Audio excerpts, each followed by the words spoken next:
C'est parti, le top 100 des films. Je commence par un de mes réalisateurs français préférés, le Péri de Jeanne. Vous observerez un sosie de Bertrand Chameroy d'ailleurs sur la gauche.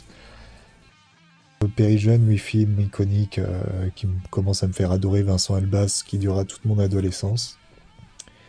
Juste après, on a Tigre et Dragon, que j'ai eu la chance de voir au cinéma quand j'étais petit, et qui m'a fait découvrir le cinéma d'arts martiaux. Ensuite, 12 hommes en colère, grand film de dialogue, de tension. C'est le premier film de Sidney Lumet, c'est dire le level du mec, quoi. Dès le premier film, il nous sort son Citizen Kane à lui, quoi, c'est chef-d'œuvre absolu. Après, j'ai Inception, qu'aujourd'hui je ne mettrai pas, je pense que je mettrai Paprika à la place, qui est un film d'animation japonaise de Satoshi Kon qui a beaucoup inspiré Nolan pour faire Inception, et que moi je trouve un peu mieux, un peu moins bordélique, un peu moins explicatif surtout. Seul tout, chef-d'œuvre de comédie française, j'aurais pu le mettre un peu plus haut encore. J'étais obligé de mettre un film d'Eric et Ramsey, soit celui-là, soit La Tour, Montparnasse Infernal, mais j'ai une petite préférence pour Seul tout. On a à nouveau Clapiche avec L'Auberge espagnole, là on a Rocco et ses frères, qui est de loin mon film préféré avec Alain Delon, que j'avais pas aimé à son premier visionnage et que j'avais revu peu de temps avant d'avoir fait le top 100, et je m'étais dit il faut que je l'intègre. J'avais adoré pour le coup. Borat, bien sûr, je suis un très grand fan de Sacha Baron Cohen, même s'il me perd un peu parfois. Gremlins, alors c'est pareil, j'aurais pu mettre le 2 aussi, une suite complètement barge, hyper méta. Donc voilà, Joe Dante, je suis un grand fan de toute son œuvre, c'est un espèce de troll à Hollywood, quoi, qui fait ce qu'il veut. La fameuse réplique de la prison turque. Oui, pour revenir rapidement sur le Péri de Jeanne aussi, donc j'ai mis des petits extraits de films pour commencer chaque décennie de films.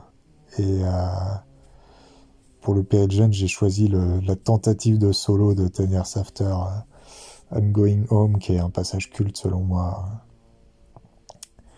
Étant déjà, au moment où je découvre le Péri de Jeanne, très fan du morceau joué à Woodstock, I'm Going Home. Shining, chef-d'œuvre du cinéma d'horreur, surexpliqué, mais en fait pas si compliqué que ça en réalité, je pense. Mais il y a beaucoup de choses intéressantes à en dire, à en analyser.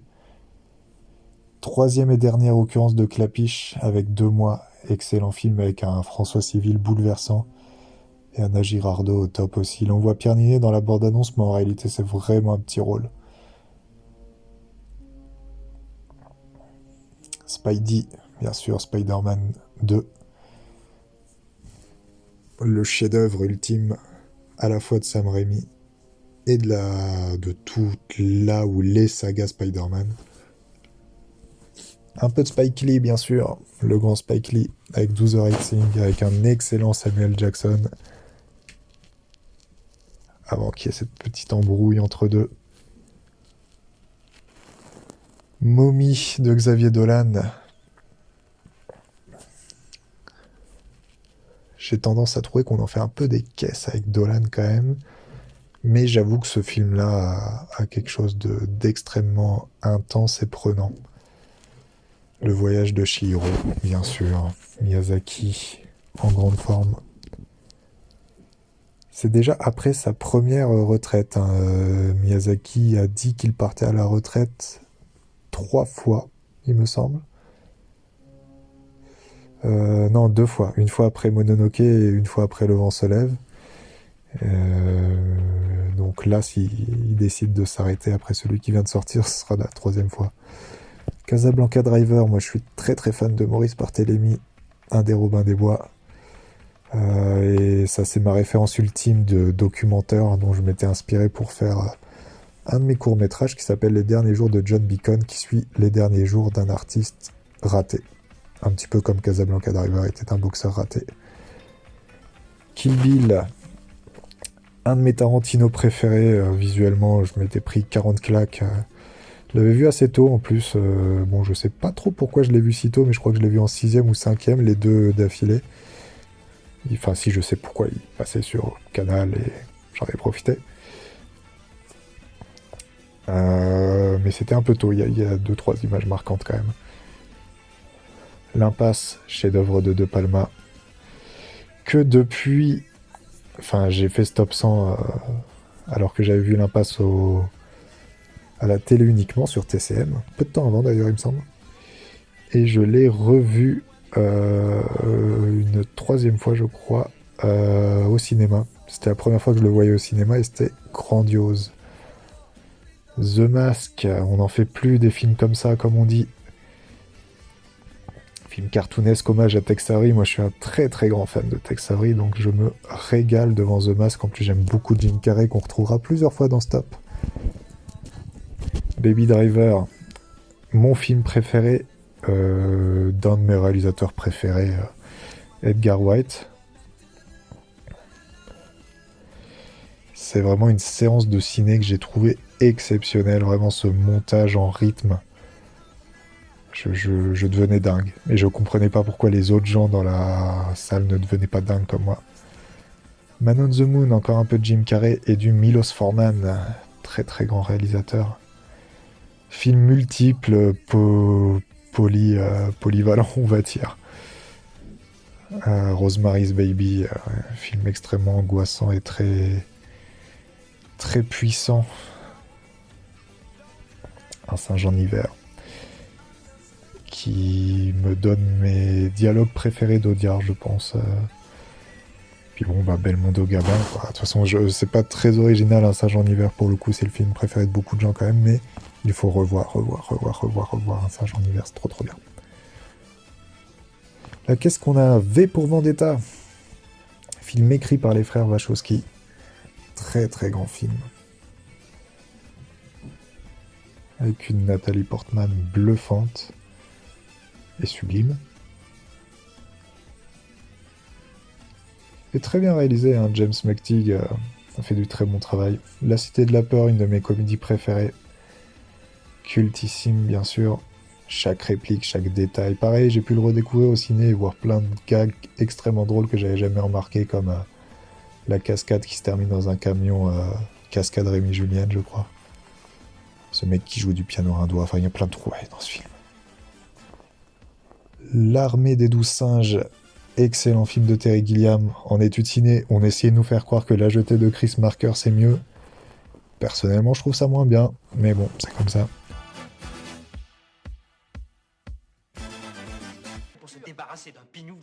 Ah, très très bon monologue de Woody Allen. Il a le droit de vous... Mais faut-il que vous l'exprimiez si fort? Enfin, mais c'est la honte, cette... Une excellente idée méta. C'est que Marshall McLuhan, vous n'avez rien compris au vrai travail. De joindre rêve et réalité, cette séquence, elle marche très très bien. Moi, je suis très très fan du cinéma de Woody Allen. Ils font quand même autorité. Vous croyez? Oui. Surtout de ces années-là, autour d'Annie Hall. C'est toujours extrêmement bien écrit, très bien dialogué. J'ai entendu ce que vous avez dit. Vous êtes passé à côté de mon travail. J'aurais pu en mettre d'autres de Woody Allen, que ce soit Match Point, même L'Homme Irrationnel, que j'aime beaucoup. Celui avec Owen Wilson aussi, qui est excellent. Et même tout ce que vous avez toujours voulu savoir sur le sexe sans jamais oser le demander, qui est très très bon film. Le Loup de Wall Street, pardon. Très bon Scorsese qui dénonce extrêmement bien le capitalisme sauvage. Avec une réalisation extrêmement dynamique. OSS 117, Le Caire Nid d'Espion, mon préféré de la trilogie, puisqu'il y en a 3 maintenant. Je suis pas aussi dingue que certaines personnes que je connais, mais j'aime vraiment beaucoup, je l'ai vu plusieurs fois et je connais certaines scènes par cœur.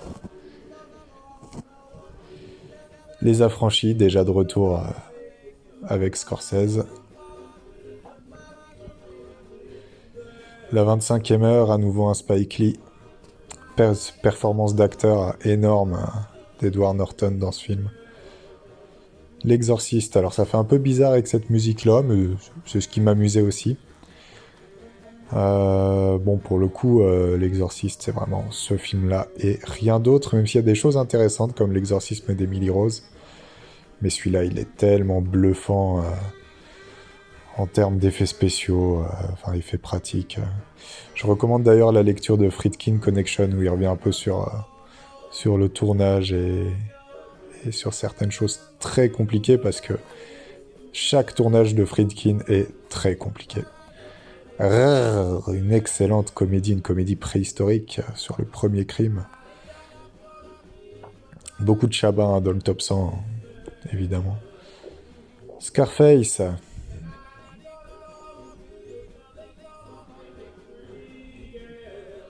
Le film culte pour bon nombre de rappeurs.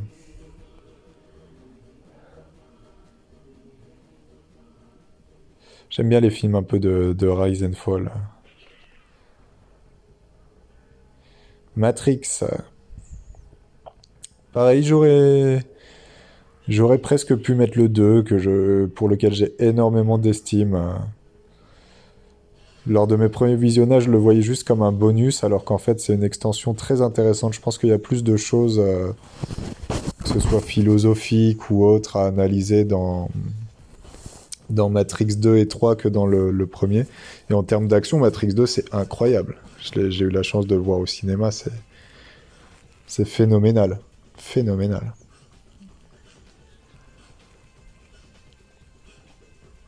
Je suis vraiment passé de l'impression que Matrix se suffisait à lui-même au fait que, au contraire, il a beaucoup plus de sens avec ses deux suites.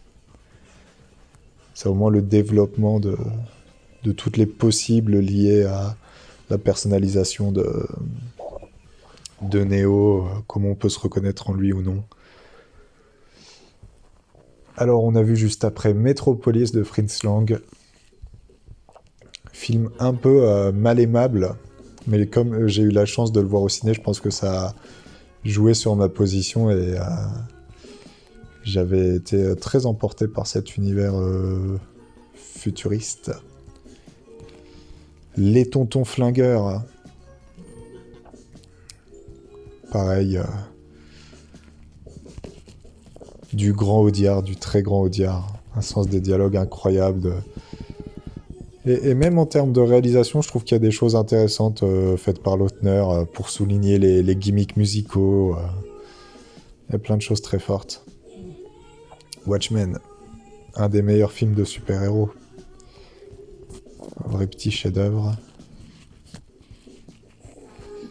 D'ailleurs, Watchmen, c'est vraiment intéressant parce que le film n'est pas du tout redondant par rapport à l'œuvre originale d'Alan Moore.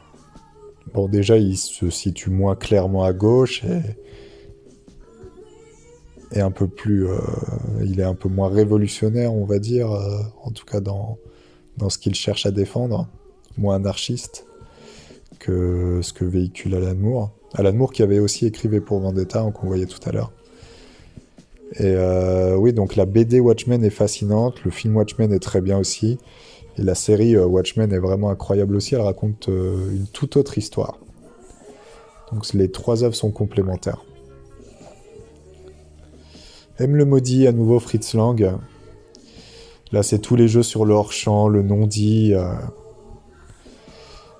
C'est vraiment fou de se dire que des films aussi complets étaient faits à cette époque-là et cherchaient autant à offrir une expérience aussi forte aux spectateurs. Total Recall, un des plus grands films de SF que j'ai pu voir.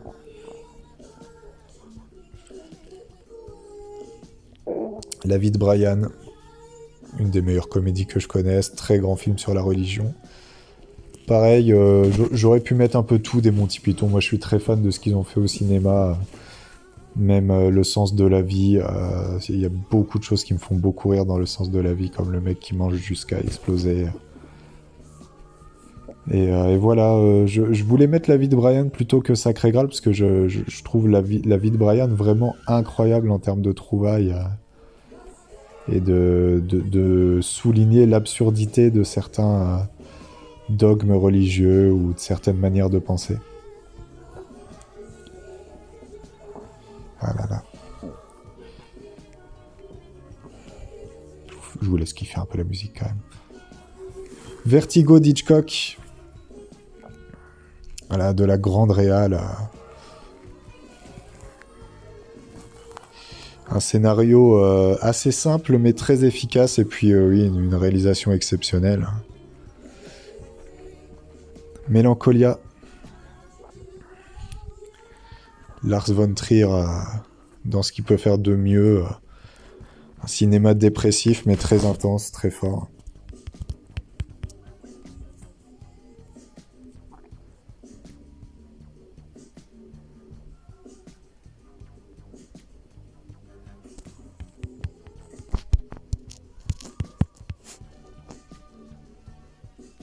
Get Out. Get Out, c'est vraiment ma très grosse claque des dernières années. Je suis très fan de Jordan Peele et ce qu'il propose au cinéma d'horreur. Un cinéma très politique, très social, et en même temps très exigeant autant en termes d'écriture que de réalisation. Puis Jordan Peele, c'était la moitié de Key and Peele, un énorme duo d'humour. Si vous ne connaissez pas, allez voir. Blade 2, alors pareil, scénario vraiment pas dingue, mais je l'avais vu peu de temps avant de me mettre au top 100 et voilà, je me suis dit je vais mettre ça. Alors avec le recul, c'est peut-être pas le meilleur choix possible puisque Del Toro a quand même fait bien mieux, mais j'avais pas tout vu à ce moment-là et à ce moment-là, j'ai vraiment été bluffé par la réal, hyper dynamique, qui part dans tous les sens. C'est un vrai film péché mignon quoi, Blade 2, c'est hyper puissant. Et ceux qui creusent. Numéro 50, Monstres et compagnie, bien sûr. Pixar, c'est toujours exceptionnel de toute manière. Je crois qu'il n'y a pas là-haut dans le top 100, mais il y aurait pu y avoir. Pareil pour Wall-E. Mais voilà, il fallait varier. Donc s'il fallait choisir quelques Pixar, c'est évident qu'il faut Monstres et compagnie, qui est un des plus originaux en termes d'écriture. Il était une fois en Amérique, bien sûr. Léonès, pareil, c'est un jeu Léonès. Chaque plan est à enseigner à n'importe qui, en fait. Akira, qu'à l'époque je n'avais pas encore vu sur grand écran, qui restait un souvenir adolescent très fort. J'avais été acheter le DVD, loué, pardon. Toujours pas. Emprunté, tout simplement, le DVD dans une médiathèque d'Akira. Et la claque, quoi. La claque. J'avais 18 ans, c'était un été où j'avais voulu un peu augmenter ma cinéphilie avant de me lancer dans des études en lien avec ça. Les Contes de la Princesse Kaguya. Sublime film d'animation, avec cette manière de dessiner extrêmement rudimentaire mais extrêmement puissante. C'est la chialade, quoi, les contes de la princesse Kaguya. Voilà, mon Takahata préféré. Beaucoup diront Le Tombeau des Lucioles, qui est sublime aussi, mais j'ai une petite préférence pour les contes de la princesse Kaguya, qui m'emporte plus facilement. La ligne verte, une évidence pour beaucoup de gens. Et pour moi aussi, c'est super, la ligne verte. Toy Story 2, extrêmement drôle. Vraiment un des films d'animation les plus drôles que j'ai vus, qui passe toujours aussi bien. En fait, c'est pour ça que c'est peut-être mon Pixar préféré, parce que c'est le plus drôle et le plus triste à la fois. Vraiment la scène, comme tout le monde, de la chanson d'Andy, de la chanson de Jessie, pardon. C'est incroyable. Le Dictateur, que j'ai découvert très jeune, je crois que j'avais 9 ans, que j'avais beaucoup aimé, et puis plus on le revoit, plus on découvre des choses, surtout en grandissant. Donc on ne peut que recommander Le Dictateur à n'importe qui. De toute façon, tout Chaplin passe encore aujourd'hui extrêmement bien auprès du jeune public. Donc c'est ça qui est fascinant en fait, parce que ça va faire 90 ans par exemple, Le Dictateur quand même. Old Boy, grand film d'action, bluffant. Astérix et Obélix, Mission Cléopâtre, pareil, que j'avais pu revoir dans de très belles couleurs, très chatoyantes, comme dirait Chabat. Et avec la version longue du monologue d'Edouard Baird. Tout est incroyable dans Mission Cléopâtre. C'est vraiment la fusion de l'humour moderne qui se faisait début années 2000 de Jamel et de l'humour des nuls, quoi. Avec un peu des Robins dedans et tout. C'est pas le film le plus personnel de Chabat, mais c'est le plus efficace en fait. C'est à ce niveau-là qu'il est bluffant. Soyez sympa rembobiné, voilà, une ode à la créativité, à l'originalité. J'adore Gondry, comme on le verra un peu plus tard à nouveau.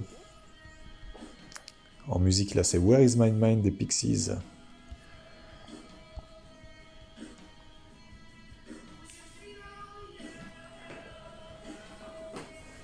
Tonnerre sous les tropiques, et voilà, c'est 2 Jack Black pour le prix d'un en 40 et en 39. Pour ses meilleurs rôles, même s'il y a aussi Rock Academy qui est incroyable. Ouais, Tonnerre sous les tropiques, c'est hilarant, pareil, c'est un vrai film d'ado, quoi. Je l'avais vu je crois qu'il est sorti quand j'avais 15 ans et c'est devenu un classique pour moi, comme pour des potes à moi. The Social Network, film extrêmement bavard, mais je pense que je l'ai vu au moment où c'est le cinéma que j'aimais et du coup, ça en a fait un de mes films préférés. Puis Fincher, quoi, pareil. Fincher, que j'ai longtemps trouvé surcoté, mais qui en fait est quand même un des meilleurs réalisateurs en activité. Snatch de Guy Ritchie, alors pour le coup, Guy Ritchie qui s'est plutôt perdu après Snatch, même s'il y a des choses intéressantes dans les Sherlock Holmes, mais il y a aussi des choses catastrophiques dans Sherlock Holmes et encore plus dans certains autres films. Altra, le premier film de Delépine et Kervern, les deux des auteurs de Groland, qui avaient déjà plein de choses à raconter dans leurs films, et puis c'est un film très brouillon. Moi j'aime bien les premiers films un peu brouillons où les réals veulent tout mettre, quoi. Ils veulent dire tout ce qu'ils ont dans la tête, et ça fait des super films, même si j'aime bien le reste de la filmo d'Elépine et Kervern, mais Altra c'est inégalable selon moi. L'étrange Noël de Monsieur Jack, qui n'est pas réalisé par Tim Burton, même si tout le laisse croire. Las Vegas Parano, ouais. Là, on commence à attaquer vraiment du lourd. Hein. Là, c'est que des films extrêmement importants pour moi personnellement. Las Vegas Parano, c'est pareil, c'est un film d'ado, quoi. C'est... Enfin, ado... en fin d'adolescence, quoi. 17-18 ans, je pense. Je le découvre en terminale, je pense. Et pareil, ça devient un classique pour moi et pour mon pote Nico. Mad Max, bien sûr, la claque de 2015... le 4e Mad Max. J'ai vu le 4e puis les 3 autres, je connaissais pas encore les 3 autres. Voilà, c'est pareil, quoi, c'est une claque de toutes les secondes. Comment un réalisateur de 75 ans arrive à faire ça, je sais pas.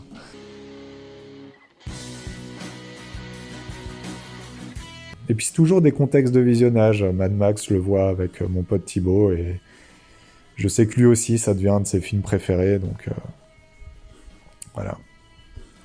Pareil, scénaristiquement, Mad Max, c'est pas si intéressant que ça, hein, c'est juste un aller-retour, quoi. L'Empire contre-attaque, de très loin mon Star Wars préféré. Parce qu'Ivan Kirchner s'est très bien approprié la saga Star Wars. C'est celui qui est le mieux écrit selon moi et un des mieux réalisés. Après, je sais pas ce qu'il a réalisé d'autre, donc j'ai pas d'éléments de comparaison. L'impro la plus connue du cinéma américain, Taxi Driver.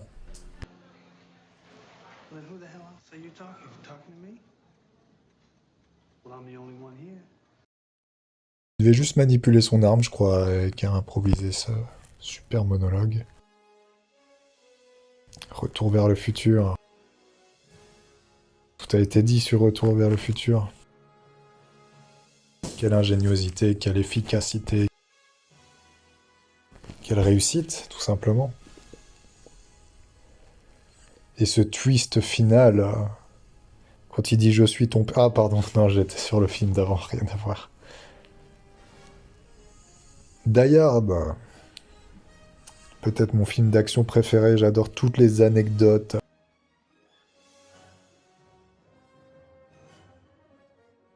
Quand il prévient pas Alan Rickman avant de lui lâcher la main parce qu'il sait que ça créera un effet de surprise. Et bien sûr, le film est hyper réussi. Mais en plus, c'est aussi tout le bagage autour, les difficultés liées à l'écriture, les galères qu'il y a eu avant que ça aboutisse, c'est un truc de dingue.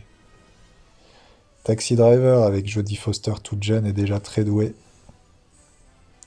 Je suis un grand fan de Scorsese, de vraiment tout Scorsese, même les premiers, même Alice ne vit plus ici, même Bertha Boxcar. Je suis très fan de son cinéma, des thématiques abordées. Et Taxi Driver est un des plus fascinants politiquement et dans le propos, beaucoup plus complexe beaucoup plus complexe que ce qu'on voudrait bien dire. Il y a eu les acteurs, j'enchaîne avec un autre Blier, là, préparez vos mouchoirs. Les meilleurs dialogues de Blier, puis Devers, qui est formidable, Depardieu à l'époque, qui est exceptionnel. C'est que des scènes folles, que des dialogues surprenants toutes les minutes. C'est vraiment complètement dingue. La liste de Schindler, bien sûr. Irréprochable. Le créateur, à qui on peut faire un peu plus de reproches, mais que j'aime énormément. Je l'avais découvert au lycée et c'est à partir de là que j'ai commencé à adorer Dupontel. J'ai vu juste après Enfermé dehors qui m'a moins convaincu, mais que j'aimais quand même. Et puis cette réa un peu à la Terry Gilliam, dont il s'assume beaucoup d'ailleurs, héritier. Puis le créateur, c'est vraiment la mise en abîme de l'écriture. Moi, je suis très fan de ce type de cinéma-là. The Tree of Life, sublime. Je suis dans une profonde incompréhension quand je le vois, mais en même temps, il y a plein de choses qui font écho à des trucs perso et qui me mettent en introspection. Donc, c'est un type de cinéma que j'aime beaucoup aussi. Terminator 2, la meilleure suite, le meilleur film d'action, tout ce que vous voulez. Revisité par Cassel dans la haine. Hein? Ça, c'est à moi que tu parles, là? Oh, oh, oh, oh, oh, c'est à moi que tu parles. Mec, c'est à moi qui parle, son cul. C'est à moi qui parle, putain. C'est à moi que tu parles comme ça, mec.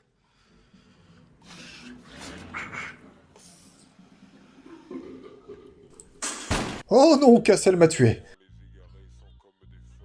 Batman le défi. C'est brillantissime. Voilà, c'est mon Batman préféré. C'est à la fois un pur Burton, c'est dur à dire, et une adaptation très fidèle. Je me suis enchaîné les deux Batman de Burton et je trouve qu'il tâtonne un peu dans le premier. Là où dans le défi il s'éclate et puis c'est ses persos et on est au top.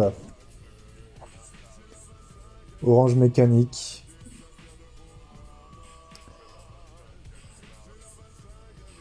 L'ultra-violence critiquée de bien des manières.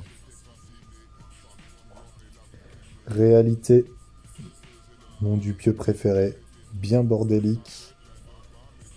Enfin, c'est pas qu'il est faussement complexe, mais en fait, il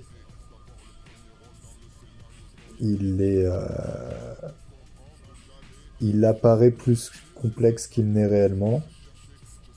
Contrairement à Memento, qui est vraiment complexe, en tout cas dans sa forme. Tout est mélangé. Alors j'ai beaucoup lu la théorie, ou entendu, ou vu, comme quoi, si on remet le film dans l'ordre, c'est pas fou. Même critique qui existe sur Pulp Fiction également. Hein. Mais je m'en balèque. Yes. Alors maintenant Hitchcock, bon là on est vraiment sur du ciné irréprochable. Des surcadrages en veux-tu en voilà avec les fenêtres. Tout est précis, tout est costaud. C'est peut-être celui qui l'a le mieux écrit. Là où Psychose ou Sueur froide, tu peux un peu plus critiquer l'écriture que la réa qui paraît un peu plus classique. Là même l'écriture de Fenêtre sur cour, je la trouve extrêmement pointilleuse et brillante. Les 7 samouraïs, du très grand cinéma d'action et d'arts martiaux. Les 400 coups que dans mon nouveau top 100 d'ailleurs j'ai remplacé par Babylone de Damien Chazelle qui a été un énorme coup de cœur. Un vrai film d'amateur de cinéma et de professionnels du cinéma aussi certainement. Puisqu'il parle beaucoup des techniciens. Et les 400 coups, ouais, c'est une analyse assez brillante de l'âge préadolescent, on va dire, du fait de se chercher. La haine, mon film français préféré. Ça y est, j'ai aussi eu la chance... Ah, on voit Jonathan Cohen, en tout cas son sosie ici. Euh, J'ai eu la chance de le voir sur grand écran et même s'il y a plus de longueur que la première fois que je l'ai vu, évidemment c'est extrêmement brillant. Et cette scène culte, bien sûr, hein, euh, de DJ Cut Killer qui mixe à sa fenêtre.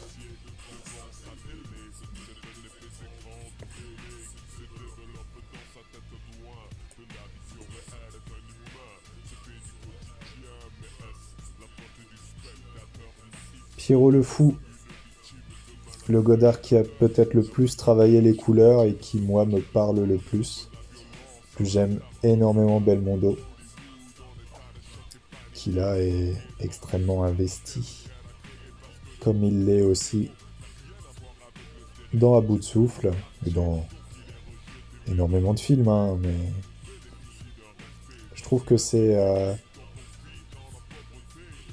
assez fou de le voir en apparence s'amuser autant dans un carcan comme ça. C'est pas du tout du De Broca, quoi. Il peut pas faire le foufou un peu partout. The Truman Show, film exceptionnel, bien sûr. Un gros mindfuck. South Park, le film, que j'adore parce que, comme beaucoup d'épisodes de South Park, il y a une analyse sociétale assez forte et même une mise en abîme, puisque en fait, il s'agit pour les mères de la ville de South Park, les mamans, et les parents en général, mais plus les mères quand même, de tenter d'interdire un dessin animé grossier. Donc évidemment, les créateurs de South Park s'en donnent à cœur joie pour tourner en ridicule ces situations-là et l'ampleur démesurée que ça peut prendre.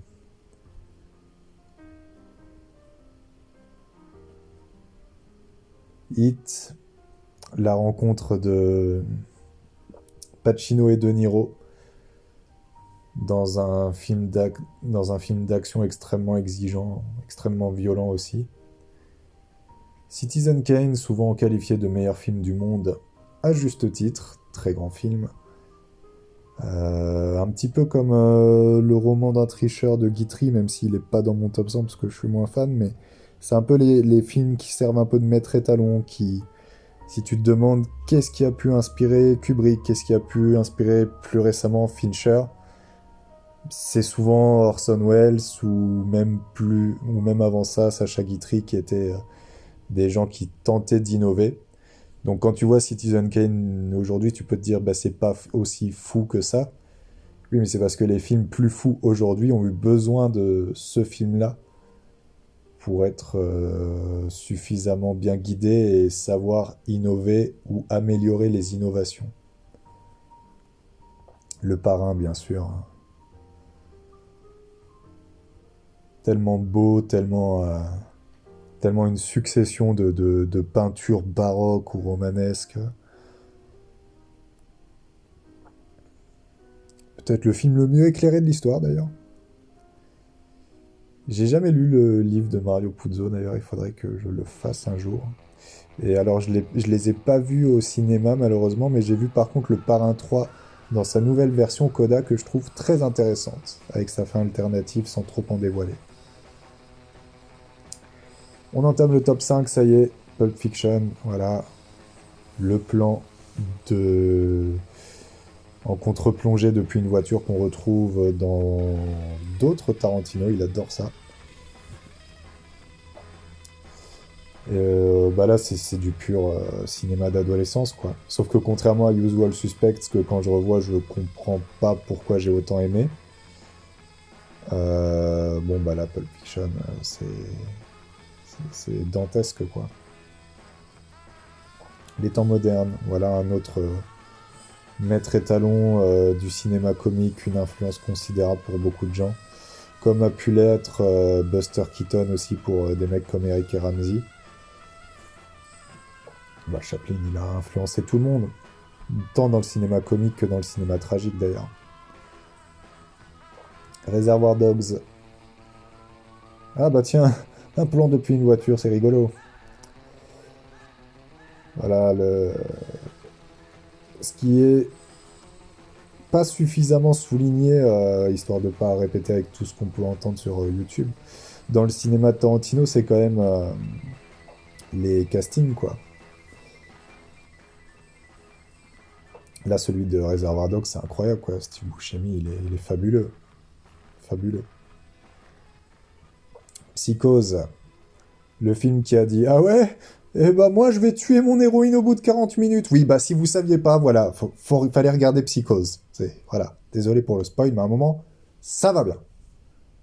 Et le numéro un, qui se passe de commentaires en réalité, le meilleur film de science-fiction de l'histoire, le grand, l'immense, le futuriste, le très en avance sur son temps, le film qui vieillit extrêmement bien, et que je n'ai toujours pas vu au ciné, car contrairement à beaucoup de gens, j'ai vraiment adoré ce film, même si j'étais devant une télé. Faut dire que j'avais pas d'éléments de distraction, donc j'étais juste hypnotisé par l'image. 2001, l'Odyssée de l'espace, réalisé en 1968 par Stanley Kubrick. Ainsi parlait Zarathustra, je crois, en BO. Après, j'ai peur de le revoir. J'ai peur de trouver qu'il y a des temps morts et peut-être qu'en fait, ce serait plus mon film préféré.